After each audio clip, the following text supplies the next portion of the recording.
Political scene news में आपका स्वागत है। आज हम पहुंचे हैं यूनियनों के ऑफिस में। आज आप देख सकते हैं कि जिस तरह से सभी यूनियनों के पदाधिकारी आज हमारे साथ हैं और हमारे जो काउंसिल के मुद्दे हैं, जो यूनियनों के मुद्दे हैं, जो कर्मचारी के मुद्दे हैं, वो सब उनके साथ में आज हम पहुंचे हैं, उनके सवालात लेने के लिए पहुंचे हैं। हमारे साथ में गंगाराम जी है।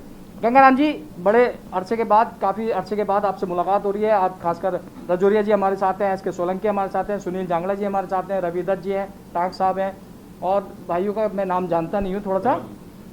गंगाराम जी, मैं आपसे सवाल लेना चाहता हूँ कि मैं मार्च की बात कर रहा हूँ आपसे, मार्च की बात कर रहा हूँ कि पिछले मार्च में 16 तारीख को यहाँ पर एक कोर कमेटी की मीटिंग हुई, 16 मार्च को। उसके बाद आपकी जो मीटिंग हुई 28 तारीख को कोर कमेटी की आपको एनडीएमसी बिल्डिंग में हुई और 30 तारीख की जो है वो काउंसिल मीटिंग हुई, काउंसिल अपने एनडीएमसी बिल्डिंग में। 31 तारीख को विरोध मार्च चल रहा था आरएमआर कर्मचारियों का और आपने जब 16 तारीख को आश्वासन उनको दिया था कर्मचारियों की कि हम आपकी लड़ाई जो है सिरे से लड़ेंगे, जो आरएमआर की जो लड़ाई है हम सिरे से लड़ेंगे। उसके बाद आपने 30 तारीख को काउंसिल की मीटिंग के बाद में 31 तारीख को उनकी लड़ाई में आप शामिल नहीं हुए। हम ये जानना चाहते हैं आपसे सबसे पहले कि आप उस लड़ाई में शामिल क्यों नहीं थे? देखो भैया, बात यह है, जो वहाँ प्रदर्शन हो रहा था आरएमआर कर्मचारियों का, वो गैर यूनियन वालों का था। जो 2 यूनियन वाले थे उनका प्रदर्शन था। उन्होंने ना तो किसी यूनियन वाले को बुलाया, ना किसी से कोई समर्थन मांगा। लेकिन हमारे कुछ लोग थे, जैसे संजय राय था और कई लोग थे ऐसे जो वो कहते थे, गजेंद्र, उसने ये कहा, भारतीय गजेंद्र, उन्होंने ये कहा अब भाई इनका हमें समर्थन करना चाहिए, ये फिर ऐसा मुद्दा है भाई लंबा ना खिंचा। तो हम बगैर बुलाए वहाँ सारे के सारे गए, 22 के 22 आदमी, 2 वो थे तो 24 रजिस्टर्ड यूनियन थी। एक जो 25वीं यूनियन थी वो आए नहीं, विद्युत की संघ की यूनियन थी। तो वहाँ हम उनका समर्थन करने आए कि भाई हम आपका प्रदर्शन तो ख़त्म नहीं कर रहे, हम आपको सहयोग करने आए हैं और इसके लिए हम एक नोटिस देंगे 15 दिन का और कार्रवाई करेंगे। वहाँ से आने के बाद हम यहाँ आए, इसका एक नाम रखा हमने एनडीएमसी यूनियन संयुक्त कोर कमेटी। इसमें 24 की 24 यूनियन थे, उनके साइन थे। हमने 15 दिन का नोटिस एनडीएमसी को दिया, जिसकी म्याद थी 30/3/2022 ख़त्म। उससे पहले जो घटना हुई उसमें हम उपाध्याय जी से मिले एक दिन। उन्होंने कहा भाई कल आ जाओ, मैं चेयरमैन से बात कराता हूँ। तो जो यहाँ मीटिंग हुई उसमें उन दोनों आदमियों ने कहा कि भाई उपाध्याय जी के पास हम नहीं जाएंगे, उनके पास जाने का कोई फायदा नहीं। तो वो हम नहीं गए। उससे जो था प्रशासन और उसमें जो था राजनीतिक गतिविरोध हो गया और हम फिर 28 तारीख को संडे के रोज उपाध्याय जी से के निवास पर मिले, मेयर सुरेश जी, और उनसे रिक्वेस्ट करिए कि भाई देखो गलती हो जाती है, थोड़ी हम आपके सौजन्य से आपके पैरों से चलेंगे और इनका भला हो जाए कोई ऐसे। तो वो फिर मान गए। उन्होंने 28/3/2022 को काउंसिल रूम में चेयरमैन, एफए और सेक्रेटरी, दूसरे पदाधिकारियों के साथ में उपाध्याय जी भी थे। मीटिंग हुई, बहुत लंबी मीटिंग हुई, सब मुद्दों पर चर्चा हुई, दोनों पर, आरएमआर पे भी, डीटीएल पे भी।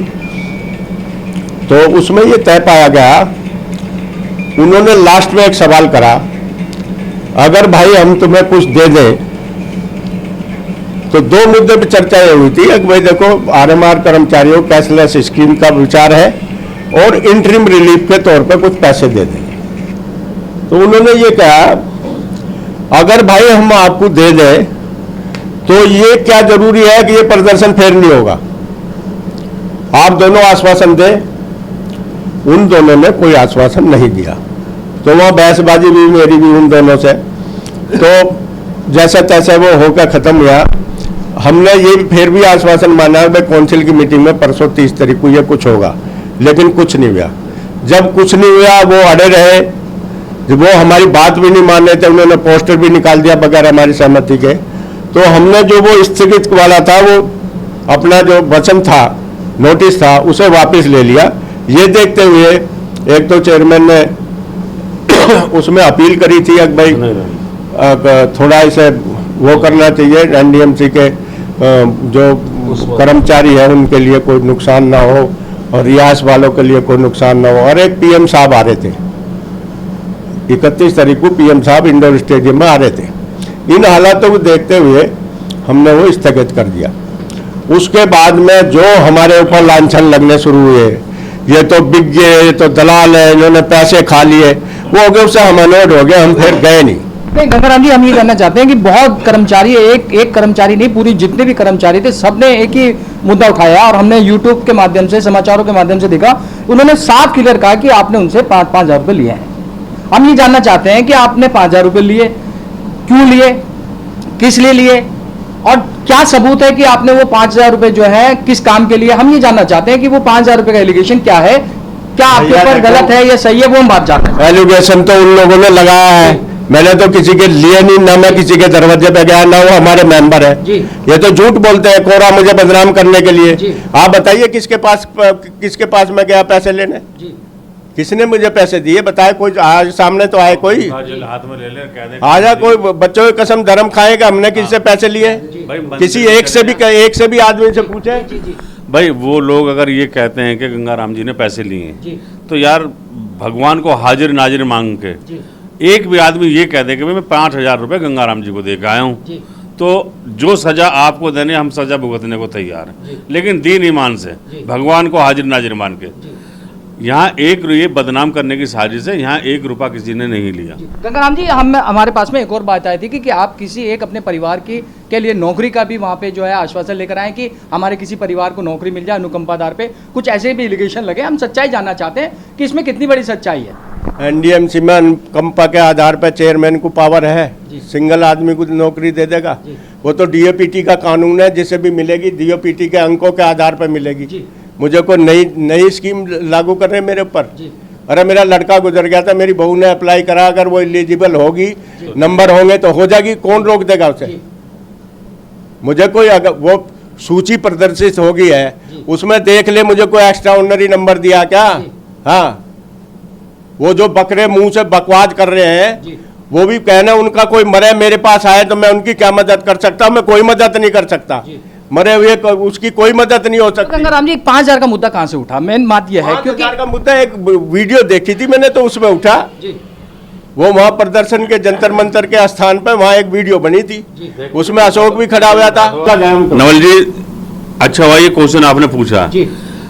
जब हमने ये तय कर दिया था कि 31 तारीख को हड़ताल करेंगे और काम बंद हड़ताल होगी और पूरी एनडीएमसी की हड़ताल होगी, ठीक है, उससे पहले हम लोगों ने एक मीटिंग बुलाई और मीटिंग बुला के ये तय हो गया कि भाई हम लोग एक बार प्रशासन से मिलें, और प्रशासन ने हमें 28 तारीख को बुला लिया।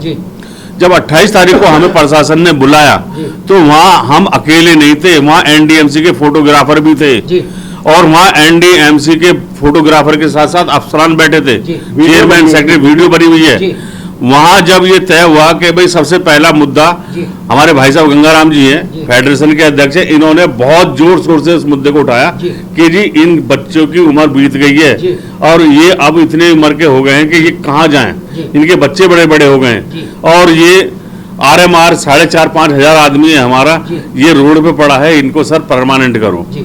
चेयरमैन साहब ने एक बात कही थी कि सारा काम हो चुका है भाई, 90% काम हो गया है, 10% का मामला है, 10% के लिए आप थोड़े से और 1 आध महीने के लिए चुप लगा रहे हो। तुम्हारा मसौदा ऐसा नहीं है कि हम नहीं मान रहे, हमें पता है कि हमें ये परमानेंट करने हैं। एक थोड़ा सा एक क्वारी लगी हुई है एमएचए से, वो आ जाए तो हम कर देंगे।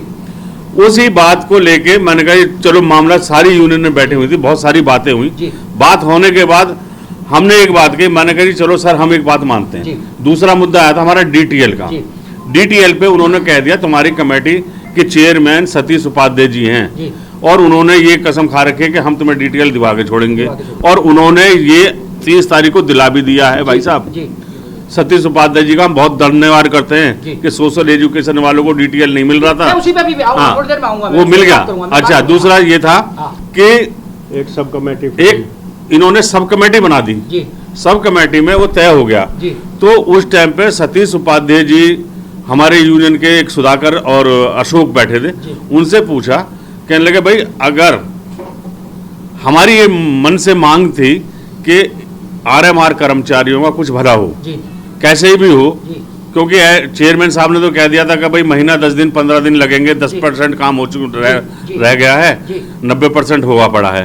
तो उसमें ये तय हुआ कि भाई अशोक जी और सुधाकर सतीश उपाध्याय जी कहने लगे भाई अगर हम तुम्हें कुछ दे दें तो आप रजामंद हो। तो उन्होंने कहा, कहने लगा जी कुछ नहीं बोले वो दोनों, ना सुधाकर जी बोले ना अशोक भाई बोले, ये दोनों एक तरफ खड़े हो गए, एक तरफ चले गए कोने पे, और ये कहने लगे, मैंने कहा जी आप वीडियो उठाना, मैंने कहा जी एक तो इनको मेडिकल हेल्थ स्कीम दे दो और एक इनके तनख्वाह में बढ़ोतरी कर दो जिससे कि इनके बच्चों का पालन पोषण हो सके। चेयरमैन चुप रहे, सतीश उपाध्याय जी बोले, कहने लगे भाई ठीक है, इस बात को मानते हो आप, कहीं अगर हम ये कर दें और फिर तुम कुछ ना करो, फिर तुम वहीं खड़े हो जाओ जंतर मंतर पे, क्योंकि प्रधानमंत्री जी का भी प्रोग्राम चल रहा है। हाँ भाई साहब, ना ही तो चेयरमैन ने कुछ दिया इनको, इन्होंने कुछ जवाब नहीं दिया, ये दोनों बाहर निकल आए और सारी यूनियन वाले, कोई भी एक ऐसा व्यक्ति नहीं था जो अंदर रुका हो, सारे बाहर आ गए। नहीं, जो वादा कर दिया था कि हम देंगे इनको, वायदा तो उन्होंने कहा, वो सतीश उपाध्याय जी कह रहे थे मैं कुछ ना कुछ दिलवा के चाहूंगा, ठीक है, उन्होंने वादा करके गए थे हमसे। तो सवाल इस बात का था कि ये जो 2 यूनियन के आदमी थे ये मोहर लगाए कि हमें मिल रहा है तो हम डिनाई करें। हाँ बिल्कुल, क्योंकि प्रदर्शन ये कर रहे थे ये लोग, हम तो इनके सपोर्ट में थे ना, हम तो इस यूनियन के इनके सपोर्ट में थे, अशोक के सुधाकर जी के, हम लोग तो 24 के 24 इनके सपोर्ट में, ये पहल करते तो हम पकड़ देते। तो उस वादे के साथ आप नहीं थे क्या? उस वादे के साथ आप थे ना? हाँ, उस वादे के साथ हम थे, लेकिन आते ही इन्होंने तो बाहर निकले, हम बाद में ये RMR के एक मीडिया रिपोर्टर पता ना कौन सा, वो कहते बिक गए 250-300 आदमी गंगाराम जी के ऑफिस में आगे, बेचारे बुजुर्ग आदमी के लिए, वो बेचारे परेशान, कहने लगे यार लिया दिया कुछ नहीं है तो बिक गए क्या करें। और उसके बाद हमने आपसे वादा किया है कि भाई हम 31 तारीख को प्रदर्शन करेंगे, तो भले आदमी हमसे पूछो तो सही, हम कहाँ बिक गए, किससे ले लिए, किससे दे दिए, कोई एक ऐसा आदमी तो लाओ कि भाई वो आदमी था उसने पैसे दिए। अब देखिए जो आपने एक RR की बात करी और फिर कैशलेस फैसिलिटीज की बात करी कि ये देंगे, और आपने भी सतीश उपाध्याय से बात करी कि देंगे, जब वो 30 को काउंसिल में मिला ही नहीं तो आप उनके साथ क्यों नहीं खड़े हुए? सवाल यह है। एक बात, क्यों खड़े होते जब उन्होंने हाँ ही नहीं करी 28 तारीख को, जब वो बोले ही नहीं, जब वो सहयोग ही नहीं कर रहे थे, को NDMC क्यों देती उन्हें? अशोक और सुधाकर जब एक तरफ चले गए, प्रदर्शन उनका था, हम तो उनको सहयोग करने गए ना, जब वही लोग एक तरफ चले गए तो हम कैसे हड़ताल कर देते? हमारा बनता था कोई हड़ताल करना, और ऊपर से हमारे ऊपर एलिगेशन लग गए, बिक गए, पोस्टर और निकाल दिए हमारे, दलाल नंबर 1, दलाल नंबर 2, तो हम इनकी हड़ताल करते फिर। लेकिन ये बच्चे हैं, आज भी हम इनके साथ हैं, खड़े हैं, कंधे से कंधा मिला खड़े रहेंगे। अब भी हमारी लड़ाई इनके लिए जारी रहेगी, चाहे ये कुछ भी हैं, ये तो अनसमझ में हमारे लिए जो कुछ करना था कर गए, लेकिन हम इनके लिए हमेशा खड़े रहेंगे। गंगाराम जी, मेरा सवाल यही है, एक बात और, अब भी वो ये कहते हैं हम यूनियन वालों पर तो पहले विश्वास नहीं था, अब भी नहीं है, और हम इनका कोई सहयोग लेना नहीं चाहते। एक हमारा यूनियन वाला था गजेंद्र, उसकी इतनी बेइज्जती करी, इतनी वो करी, उसकी वीडियो वायरल रही, हम तो जब भी नहीं बोले। गंगाराम जी, मैं यही बात करना चाह रहा हूँ आपसे कि क्या आप अब भी उनके साथ खड़े हैं? अगर आप भैया, हम उस जंतर मंतर वाले प्रदर्शन के साथ नहीं खड़े। क्यों नहीं खड़े? आप ये आप बताइए ना, आप क्यों नहीं खड़े होंगे? भाई नहीं है, वो भाई नहीं है, वो तो कुछ समूह आदमियों का समूह है। अनुमानित 90% 95% लोग जो काम करने वाले हैं। जो ये अफवाह उड़ाई जा रही है कि ये हो गया वो हो गया, दरअसल कुछ महत्वाकांक्षी लोग कि ये अपनी महत्वाकांक्षा है कि यूनियन से अगेंस्ट हम जाके काम करें। फेडरेशन 1988 से कर्मचारियों की लड़ाई लड़ते आई है और हमेशा लड़ेगी। और ये जो गलतफहमी फैलाई जा रही है कि धरना कैंसिल हो गया, मैं क्लेरिफाई करना चाहता हूं आपके माध्यम से, कैंसिल नहीं हुआ। मैं यही तो बात मैं कह रहा हूं, धरना कैंसिल नहीं हुआ। क्यों नहीं खड़े हुए? सुनिए मेरी बात, कैंसिल मैं उसी के बाद यही सवाल, मेरा सवाल था जो श्रीकांत भाई बोल रहे हैं कि उसके बाद में क्या आपने धरना खत्म कर दिया, उसके बाद आप नहीं लड़ेंगे क्या? मैं ये कह रहा हूँ धरना स्थगित हुआ है, आप इस चीज को ढंग से संभालो। ये है ना, ये दस्तावेज है, ओरिजिनल दस्तावेज है। नवल जी, जो गलतफहमी जिनको है हम समझ सकते हैं, हमारे RMR हमारे भाई बंद हैं, वो हताश है, परेशान है, निराश है, और वो इतने क्षुब्ध हो गए हैं, उन्हें जो जैसे भड़काता उसके भड़काई में आ जाते हैं। तो हम एक सेकंड, हम उनकी भावना को समझते हैं और उनके लिए आखिरी दम तक लड़ेंगे भी, लेकिन शर्त हमारी होंगी। मैं वही कहना चाह रहा हूँ कि आप किसी एक सेकंड, किसी के दबाव में नहीं, फेडरेशन अपने दम पे 1988 से लड़ता आया है और आगे भी लड़ाई लड़ेगा। धरना स्थगित हुआ है, कैंसिल नहीं हुआ। और मैं वही कह रहा हूँ कि क्या आप आरएमआर की लड़ाई को लड़ेंगे? 28 मार्च की मीटिंग के अंदर माननीय गंगाराम जी ने झोली फुला के ऐसे झोली फुलाई थी, आप वीडियो देखो कि मेरे नारामार बच्चों के लिए कुछ कर दो। ऐसा यूनियन का प्रतिनिधि आज तक ना हुआ ना होगा। 20 साल से वो सेवा कर रहे, शर्म आनी चाहिए उनको लानत है। बिना हमारे नेताजी का कुछ नहीं हो सकता, वो जितनी मर्जी लड़ाई लड़े। मेरा सवाल ये है, मैं कहना चाहता हूँ, आपको क्लियर करना चाहता हूँ, आपके सारे सवालों का आपका बिल्कुल खंडन कर रहा हूँ मैं। जो हुआ है 1918 से हम लोग ना 2018 से अभी 18 से अभी जो हमने धरना प्रदर्शन किया था, पेन डाउन टूल डाउन हड़ताल, तब से लेके आज तक कंटिन्यू ये यूनियन डीटीएल के लिए, आरएमआर के लिए, डेथ केस के लिए लड़ती आ रही है और लड़ती रहेगी। जो कोई भी आप लड़ेंगे आगे? लड़ रही, क्या हम लड़ नहीं रहे हैं? 2008 से लड़ रहे हैं ना हम लोग, कंटिन्यू लड़ रहे हैं ना, तो आगे हम क्यों नहीं लड़ेंगे? जी वही मैं जानना चाह रहा हूँ। बिल्कुल लड़ेंगे। देखिए आप 31 तारीख से बहुत समय हो गया, आप 5वां महीना चल रहा है, उसके बाद में ना तो आपका हम कोई तो नवल जी लड़ते आ रहे हैं और लड़ते रहेंगे अपने कर्मचारियों के हित के लिए। गंगाराम जी हमारे साथ खड़े हुए हैं शुरू से, इन्होंने आज से इनका इतिहास है, ये डीटीएल का भी इनका इतिहास है। तो क्या लोग जानते नहीं, क्या कर्मचारी जानते नहीं क्या? लेकिन खामे बिना बात में बदनाम कर देना किसी को, ये गलत बात है। देखिए मेरी सवाल देखिए गंगाराम जी, एक आपसे था कि जब आप इंडिविजुअल एक लड़ाई आरएमआर डीटीएल की करना मुल्ला की लड़ रहे थे, तो आप इनके साथ में खड़े हो गए, इनके साथ इनका सहयोग के लिए खड़े हो गए, उसके बाद आपको एलिगेशन लगे। मेरा सवाल यह है कि अब आप इस तरह से जो आरएमआर की लड़ाई है, जो डीटीएल की लड़ाई है और जो करना मुल्ला की केसों की लड़ाई है, जो यूनियन जो लड़ती आ रही है, क्या उसको कंटिन्यू करेंगे, उसको आगे लगातार निरंतर? भैया हम तो कंटिन्यू, जो सब कमेटी है, सबसे पहला सवाल हमारा यही है। ये देखो सब कमेटी में जो सबसे पहले हमने चिट्ठी दी है उसमें यही है जी। ये देखो सब कमेटी में जो 5 को पहली मीटिंग थी लंबित मांगों के बारे में, और हाँ ये आरएमआर की पहली आरएमआर की, फिर कैशलेस स्कीम की, एक जो था वो 13-12-21 में जो ये सब इसकी सोशल एजुकेशन वाली थी, ये थे, एक करना मूलक की थी, ये जो था, ये सारी चीज जो है हमने पहले लिख के दी है। गंगाराम जी मैं एक सवाल ले लेता हूँ। अभी हाल ही में आपने देखा होगा कि 25 तारीख को एक काउंसिल मीटिंग हुई है, उसके अंदर जो है काउंसिल मीटिंग में एक बहुत बड़ी अचीवमेंट जो है वो वहाँ पे जो है उसका समर्थन किया गया है। मैं सोशल एजुकेशन को डीटीएल देने की जो बात थी उस पर मैं बात करना चाह रहा हूँ कि अब डीटीएल जो है सोशल एजुकेशन को भी लागू होगा। डीटीएल वैसे तो आप डीटीएल की लड़ाई लड़ रहे हैं, तो कितनी बड़ी अचीवमेंट है, आप इसको कैसे देखते हैं? देखो जी ये अचीवमेंट ये है, हम तो 7 साल से इस लड़ाई को लड़ रहे हैं। सोशल एजुकेशन वालों को हमारे साथ ही डीटीएल मिला था, लेकिन एक ऐसा अधिकारी आया था जिसने इनके डीटीएल को रोक दिया और इनकी रिकवरी शुरू कर दी। वो लड़ाई है ये, और इसे जो उपाध्याय जी के सौजन्य से हमें जो मिला, हम उनके बड़े आभारी हैं, बड़े प्रशंसक हैं, और ऐसा किसी मेंबर ने आज तक कराया नहीं। उन्होंने जो कराया हम बहुत उनके आभार प्रकट करते हैं, और बहुत अच्छी बात है। लोग बड़े दुखी थे, 20-20 लाख की रिकवरी हुई है, लोग रोते हुए चले गए। तो इसमें 28 करोड़ की अनुमोदित किया जाएगा, उस पर भी आप समर्थन है? नहीं, उससे आप सहमत नहीं है? नहीं सहमत नहीं है जी। इस पे 28 करोड़ की अनुमोदित ऐसा नहीं, इधर लाओ जी।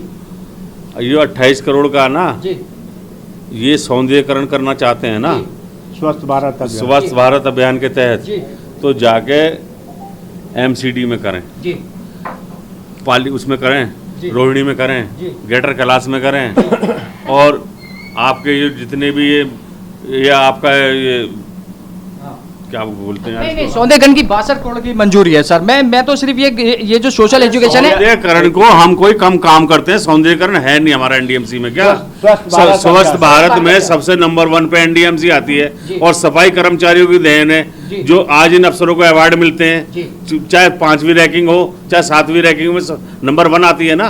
आपके चैनल ने कई बार रिपोर्ट नंबर 1 दी है, तो ये सब किसकी बदौलत है? सबसे पहले सफाई कर्मचारी 6 बजे रोड पे होता है। अगर ये इन्होंने ठेके पे दे दिया ना, खुली सी बात है, ये ठेके पे देना चाहते हैं, तो इसका विरोध होगा बहुत भयंकर, जमकर होगा, और ऐसा विरोध होगा कि ऐसा ये भूल जाएंगे। यहाँ कोई हम पार्टी ये कहते हैं ना कि ये जो अफसरान बैठे अंदर कि ये तो कांग्रेस के लोग हैं, ये फलाने के लोग हैं, ये आम आदमी पार्टी के लोग हैं, ये बीजेपी के लोग हैं। हम मजदूर हैं, हमने एनडीएमसी को सींचा अपने खून से, हमारे बुजुर्ग यहाँ चले गए, इसे सींचते और नंबर 1 पे आती है। एमसीडी का हाल देखो और एनडीएमसी का हाल देखो, निकलते ही पता चलता है कि मैं एनडीएमसी के एरिया में आ गया हूँ। और एमसीडी में चले जाओ, वहाँ करो ना, साउथ एक्स में कर लो, सौंदर्यीकरण करना है तो, और कहीं करो सौंदर्यीकरण करना है। ये तो सौंदर्य से भरी हुई है पहले ही, इतनी भरी हुई है, कौन सी भरी हुई नहीं है। ये जो अभी कॉमनवेल्थ गेम हुआ था जी, ठीक है, कॉमनवेल्थ गेम हुआ 2010 में। ठीक है, एमसीडी के पास सफाई कर्मचारियों ने काम किया, लेकिन दूसरे लोगों ने काम नहीं किया, वो भी यहाँ के सफाई कर्मचारियों ने काम किया। ठीक है। उड़ीसा में यहाँ के सफाई कर्मचारी गए उनको दाह संस्कार करने के लिए। ठीक है, चोगम हुआ, एशियाड नंबर 1 पे आई सफाई कर्मचारी एनडीएमसी। ठीक है, लेकिन ये हमारा ही काम ठेके पे देने जा रहे हैं। ये तो कान उल्टी है, हमें 50 साल पीछे ले जाने की सोच है इनकी। जी। तो अभी आप क्या करेंगे, आगे मीटिंग करेंगे? मीटिंग करेंगे, हम हड़ताल भी करेंगे, भूख हड़ताल भी करेंगे, हड़ताल पे चले जाएंगे हम। और हम बताएंगे प्रशासन को कैसे दिया था। अगर हमारे काम में कहीं कमी है, हम काम नहीं करते, आप भले दे दो ठेके पे, हमें मंजूर है। लेकिन जब हम काम करते हैं, खून पसीना एक बात है, 6 बजे हम रोड पे होते हैं, तो ऐसे ठेके पे नहीं जाने देंगे। यही हमारा वो है। देखो, इसमें जो है सिविल भी, हॉर्टिकल्चर और स्वास्थ्य विभाग और कई विभाग ऐसे इंक्लूड हैं जिसका सबका ये ग्लोबल टेंडर बना रहे हैं। ये जो हमारे मजदूर हैं, ये कहाँ जाएंगे? ये जो 4500 आदमी आरएमआर की लड़ाई हो रही है दिन की, ये आदमी कहाँ जाएंगे? अगर ये आदमी खाली हो गया 800-700, ये कहाँ जाएंगे? कहाँ एडजस्ट करेंगे इन्हें? और ये आरएमआर कर्मचारी फिर कहाँ जाएंगे? इसका मतलब तो ये फिर करेंगे नहीं। इसमें हॉर्टिकल्चर, सिविल, इलेक्ट्रिक और स्वास्थ्य विभाग सब कंबाइंड है। इसमें सब हड़ताल पे जाएंगे। तो आप इसके लिए वाइस चेयरमैन से मिलेंगे क्या? मिलेंगे, सबसे मिलेंगे, अपना रिप्रेजेंटेशन देंगे। जितने ये एस्टिमेट तैयार होगा, इतने हम भी तैयार हो जाएंगे। ठीक है। तो गंगाराम जी, मैं एक सवाल और ले लेता हूँ, काउंसिल का सवाल है। एनडीएमसी के उत्तर और दक्षिण डिवीजन क्षेत्र में रखरखाव में विभिन्न KVHT केबल के प्रतिस्थापन वृद्धि 1200 किलोमीटर लंबाई वाले कुल 138 फीडरों के संशोधन प्रारंभिक अनुमान 62 करोड़ रुपए की मंजूरी दी है। आप इसको कैसे देखते हैं? भैया देखो, बात यह है, वो नवल जी, ये जो है, ये तो मुझे पता नहीं है। सिविल का डिपॉजिट वर्क उसका CPWD का है, केंद्र सरकार का है। एनडीएमसी को क्या जरूरत है एयरपोर्ट से लगा के इस रोड पे, धोले कुएं रोड पे, चमचमाती रोड है, रोशनी पूरी है, हमें क्या जरूरत है शिखर सम्मेलन में पैसे खर्च करने की? या तो उनके बजट का पैसा हो, मानते हैं, वरना ये बेफजूल के 100 करोड़ का जो प्लान है, ये दो इसमें ये गलत है। पहले भी 100 करोड़ ऐसे दिए गए थे स्वच्छ भारत अभियान में, जबकि उसमें हमारा 10% था हिस्सा, 10 करोड़ का।